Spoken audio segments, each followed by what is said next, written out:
Graça e paz do Senhor Jesus. Hoje nós vamos continuar com a gravação do Salmo 123, que seria o quarto degrau. Nós começamos lá a gravar o primeiro degrau no Salmo de número 20, e esse degrau representa que o povo ia cantando para Jerusalém para celebrar as festas anuais. E eu fui então pesquisar quais seriam essas festas, né? Que eu não falei para você que eles subiam para Jerusalém para festejar e subiam cantando os salmos, mas exatamente para quais festas que eles iam. E aí eu fiz uma pesquisa e são as seguintes festas. O primeiro mês eram 3 festas: da Páscoa, dos Pães Asmos e a festa das primícias. Então, primeiro mês, 3 festas. No terceiro mês, eles iam para a festa de Pentecostes. E no 7º mês, eles subiam para Jerusalém para a festa das trombetas, Yom Kippur e Tabernáculo. Então, esse povo subia para Jerusalém 3 vezes por ano para celebrar essas festas lá em Jerusalém. E esse salmo, que é um dos cantados, o quarto degrau, diz assim: para ti que habitas nos céus, eu levanto os meus olhos. E ele diz: eis que como os olhos dos servos atentam para a mão da sua senhora, e os olhos dos senhores, e aos olhos da serva para as mãos da sua senhora, assim os nossos olhos atentam para o Senhor nosso Deus, até que tenha piedade de nós. Jesus, quando ele orou a oração do Pai Nosso, ele deu uma elevada nesse nível de chamar somente de Deus. E ele elevou aos olhos e ele chama: Pai Nosso, que estais no céu, santificado seja o seu nome. Qual que é a grande diferença entre elevo os meus olhos como os olhos dos servos, e aqui ele está olhando como os olhos de Pai? Jesus tratando o nosso Deus, o nosso Senhor, como Pai, e não como um Deus distante para quem eu elevo os meus olhos, como no outro salmo que ele diz: elevo os meus olhos para os montes, de onde me virá o socorro? Meu socorro vem do Senhor. Aqui eles já sabiam que o socorro vinha do Senhor. Eles só estavam elevando os olhos para o céu.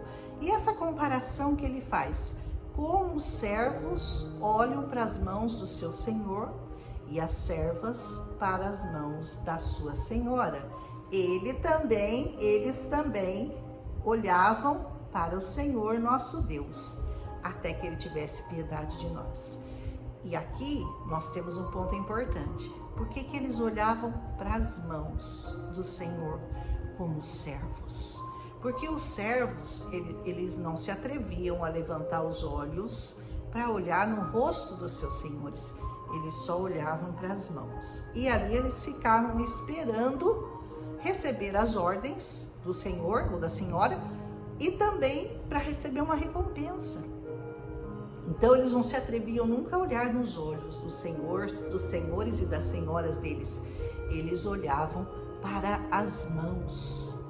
Quando Jesus fez a oração do Pai Nosso, ele elevou o nosso nível. Ele nos elevou de servos para filhos amados. E o filho, ele não está olhando só para as mãos do Pai. O filho pode contemplar o Senhor. O filho pode olhar para o Senhor, porque agora nós temos um acesso que não tem mais uma cortina, que não tem mais aquele véu colocado entre nós e o nosso Senhor. Nós podemos contemplar hoje a face do Senhor no momento que nós entrarmos na presença dele, para chamá-lo de Pai, não mais de Senhor. É claro que ele continua sendo nosso Senhor, mas nós agora podemos ter a ousadia de Jesus, que Jesus nos permitiu, de chamá-lo de nosso Pai. Abba, Pai. Aleluia. E assim como aconteceu que você está olhando para as mãos do Senhor só para receber algo, como aquele filho pródigo, né? O filho pródigo, quando o outro filho voltou, ele diz assim para o pai dele: como assim que o senhor vai dar alguma coisa para ele? Eu tô aqui com o senhor há tanto tempo, o senhor nunca me deu um cabrito cevado para eu poder me divertir com os meus amigos?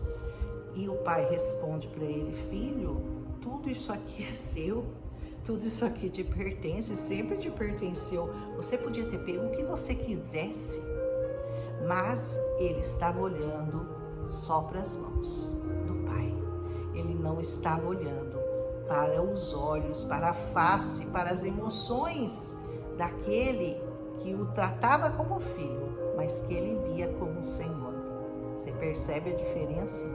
Então Jesus nos coloca nesse patamar de filhos do Deus Altíssimo. Servos, com certeza, nós sempre seremos servos do Senhor, mas não servos que vão estar olhando só para a mão, esperando um favor, esperando uma graça, esperando receber algo, mas um servo que pode contemplar a face de Deus, entrar na presença do Senhor e adorá-lo em espírito e em verdade, como ele pede, como ele deseja ser adorado.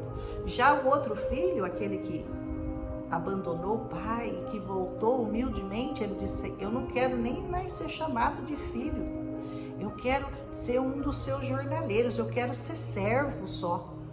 E o pai diz: filho, eu vou mandar matar um cabrito, eu vou fazer uma grande festa, porque esse meu filho estava morto e ele voltou para mim. E o pai celebra aquele momento junto com seu filho. Então, nós temos hoje o poder, não é? Eu chamo de poder entrar na presença do Senhor e chamá-lo de pai, e não mais de servo. Não olhar só para as mãos do Senhor, mas contemplar a face do Senhor, que é bem maior, que é algo bem mais elevado, que é algo muito superior do que nós estarmos esperando só favores de Deus, só as benignidades, só a benevolência, aquilo que o Senhor pode te dar. Você tem que olhar para a face dele, esperando que o rosto dele te mostre o que você pode dar a ele.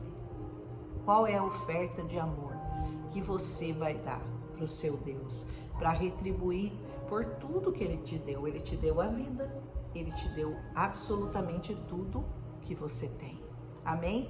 E o Salmo continua, diz: tem piedade de nós, ó Senhor, tem piedade de nós, pois nós estamos assaz, fartos de desprezo. Era um povo desprezado, como eles são até hoje, né? Um povo odiado, porque com um judeu, na concepção humana, não tem meio termo.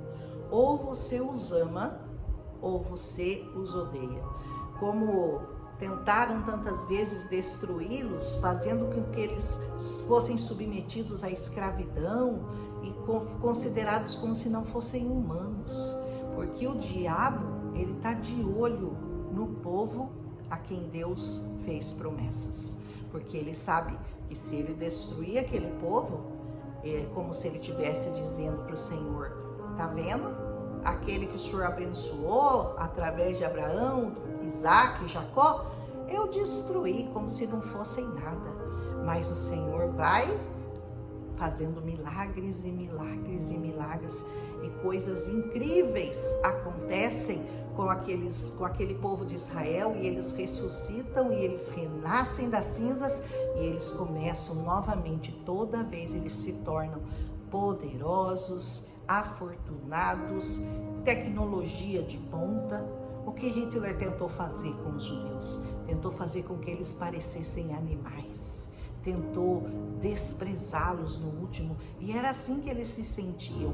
E é assim como muita gente até hoje, como os inimigos do povo de Deus, querem fazer também com Jerusalém. Querem destruir o povo de Israel, querem destruir a lembrança do Deus de Israel. Mas o fim deles a gente já sabe, como nós já falamos aqui, porque, como eu falei, Deus, antes dele começar o mundo, ele terminou. Então essa história, ó, vem de trás para frente. É como se você começasse lá no último capítulo de Apocalipse e viesse lendo até chegar em Gênesis capítulo 1, aonde começou com a desobediência, mas Deus trouxe todos aqueles que decidem obedecer a Deus de volta à terra prometida. Então tudo isso que eles passam de perseguições, de inveja, de desprezo, provavelmente muitos já passaram também, como os apóstolos, os 12 apóstolos, como todos eles foram massacrados, como todos eles foram perseguidos, como os primeiros cristãos foram perseguidos, e hoje, até hoje, o diabo anda atrás ainda da semente de Davi, ele está atrás do povo de Deus nessa terra, mas ele não será vitorioso, porque ele é um derrotado. Amém? E finalmente ele diz, a nossa alma está sobremodo farta de zombaria daqueles que estão à sua vontade e do desprezo dos soberbos. Os soberbos representam Satanás, porque o que derrubou Satanás do seu trono foi a soberba. E a palavra de Deus diz, a soberba precede a ruína.